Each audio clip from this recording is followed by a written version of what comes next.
नमस्कार दोस्तों, आपका बहुत बहुत स्वागत है। आज बात करेंगे बीजेपी भारतीय जनता पार्टी की। आज बात करेंगे कांग्रेस की। आज बात करेंगे उस राजनीति की जो कि ये पार्टियां बहुजन समाज को गुमराह करने में, एसटी अत्याचारों में कभी भी समर्थन नहीं देती हैं और इनके खिलाफ रहती हैं। भारतीय जनता पार्टी के पीएम, भारत के पीएम श्री नरेंद्र मोदी जी ने जो कि जम्मू कश्मीर में कल जनसभा की और जनसभा के महारैली कही जाए तो महारैली की, और महारैली के अंतर्गत और कांग्रेस पर आरोप लगाया कि कांग्रेस पार्टी यहाँ जिंदा होती है तो संविधान ख़त्म कर देगी। अब कांग्रेस पार्टी पहले से ही कहती आ रही है कि बीजेपी संविधान ख़त्म कर रही है और ख़त्म कर देगी पूरकस। तो आप यही बताएं, SC/ST के लोग यही बताएं, बहुजन समाज के लोग यही बताएं कि कौन का विश्वास हो, कौन का साथ, किस पार्टी का साथ दे SC/ST के लोग या किसका विश्वास करें। क्योंकि दोनों पार्टी यही कह रही हैं कि एक दूसरे पर आरोप लगा रही है कि संविधान ख़त्म हो जाएगा या संविधान खतरे में है। भारतीय जनता पार्टी के श्री नरेंद्र मोदी जी कह रहे हैं कि कांग्रेस सरकार आती है तो संविधान खतरे में ख़त्म हो जाएगा, और जब आपकी मौजूदा सरकार है तब आपको इतना डर लग रहा है तो कांग्रेस सरकार आने के बाद में क्या होगा। क्योंकि जब से संविधान लागू हुआ उसके बाद में सबसे ज़्यादा कांग्रेस सरकार भी आई, उसके बाद में भारतीय जनता पार्टी की सरकार भी आई। बीजेपी की सरकार और कांग्रेस की सरकार का ही सत्ता रहा और संविधान दोनों ही पार्टी विरोधी है। इस जनसभा में नरेंद्र मोदी जी ये जनसभा करे जम्मू कश्मीर में। इस जनसभा को सुनने के बाद में जब आप बताना। साथियों, कांग्रेस, नेशनल कॉन्फ्रेंस और PDP ये संविधान के सबसे बड़े दुश्मन है। इन्होंने बाबा साहब आंबेडकर ने जो संविधान दिया उस संविधान की स्पिरिट का गला घोंटा है। फिर कांग्रेस की जनसभा में कांग्रेस के राहुल गांधी जनसभा करेंगे। उस जनसभा के दौरान आपको वीडियो दिखाई जाएगी जो कि संविधान ये लोग कैसे हाथों में कठपुलियाँ लेके चलते हैं। संविधान को तो ये समझ रहे हैं कि एक इनके हाथों की कड़ी है, इसको मर जाए तब काट दी जाए, मर जाए तब जोड़ दी जाए।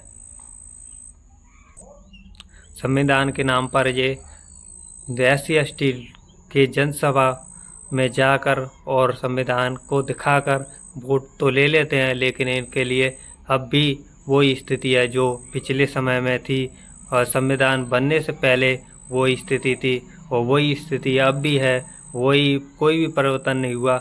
जब कांग्रेस की सरकार 70 साल रही उसके बाद में बीजेपी सरकार आई। साफ कहा है, अमित शाह ने कहा है, बड़े बड़े नेताओं ने कहा है कि अगर चुनाव में जीत होगी तो कॉन्स्टिट्यूशन को बदल दिया जाएगा, रद्द कर दिया जाएगा। और मैं आपको बताने आया हूं, ये हिंदुस्तान की गरीब लोगों की आत्मा है। अब तो SC/ST के लोगों को ही समझना होगा कि इनके हितैषी कौन, विरोधी कौन।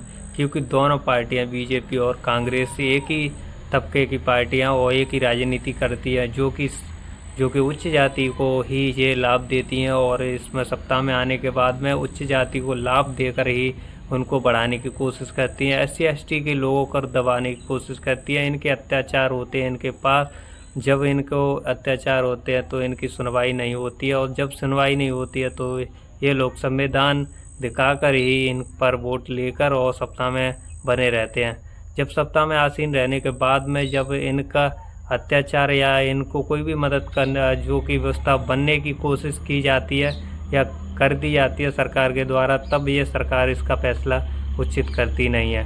क्योंकि जब संविधान की बात आती है तब ये लोग संविधान कॉन्स्टिट्यूशन दिखाकर, जो कि कॉन्स्टिट्यूशन ऑफ इंडिया दिखाकर ये लोग वोट ले लेते हैं और वोट के बाद में ये सभी पार्टियां अपने अपने हथकंडे पर चलती रहती है, जातिवादी मानसिकता दिखाती रहती हैं।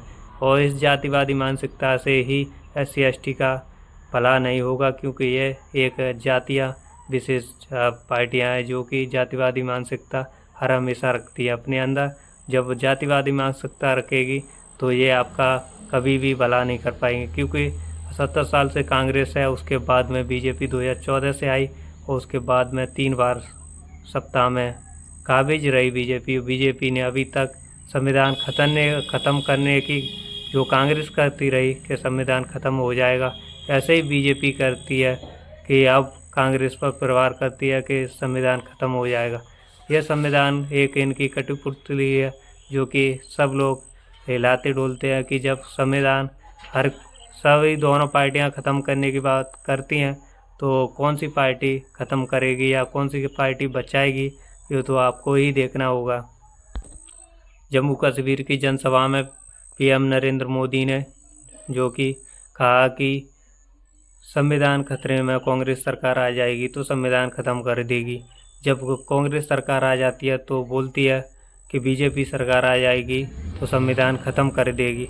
जब ये संविधान दोनों पार्टियां ख़त्म कर देगी तो तीसरी पार्टी को उभरने नहीं देती हैं, क्योंकि ये संविधान के नाम पर SC/ST लोगों को गुमराह कर वोट ले लेती हैं और वोट के साथ ही इन लोगों को दबाने की कोशिश की जाती है और इन पर अत्याचार होते हैं, तब इनका समर्थन कभी नहीं करती, क्योंकि अत्याचार इनका ओर से ही चला है।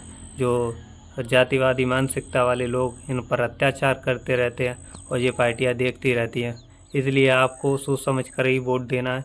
हरियाणा हो या राजस्थान हो या UP हो या छत्तीसगढ़ हो या उत्तर प्रदेश हो या कोई भी राज्य हो या लोकसभा चुनाव हो या विधानसभा चुनाव हो, ऐसी पार्टी को वोट देना है जो कि आपके हर समय आपके साथ बनी रहे, हर समय आपके वजूद बनी रहे, आपके संग रहे, आपकी राजनीति उनके ही साथ रहे, जो कि आपके नेता वही हो जो आपका साथ दें, आपका विकास करें।